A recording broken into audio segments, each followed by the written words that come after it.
yan yung piso wifi ko na nilagyan ko ng bobbin na SD card, so hindi SanDisk. So titingnan natin yung loob, ano. So gumagana pa yan.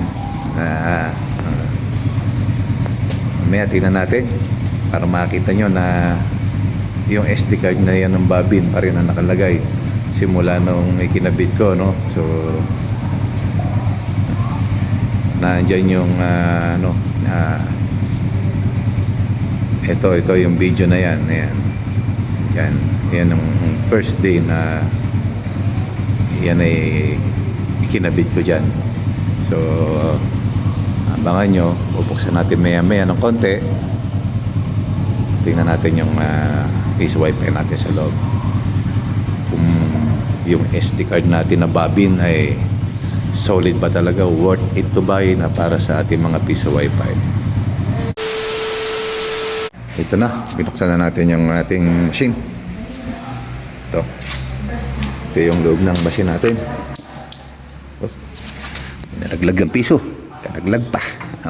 Buti muna natin, may laman na. Ito muna natin yung mga barya natin. Tingnan natin, nakita nyo yun. Ayun yung SD card nya, no? Ayan. Naku, nalaglag na pala yung aking kailangan na palang idikit yung aking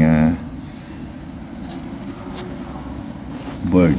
So tanggalin natin, ano, para makita nyo na ito bobbin na SD card.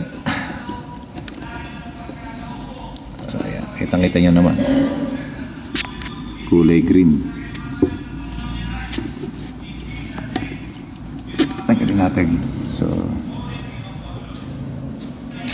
dali lang, boss, ha.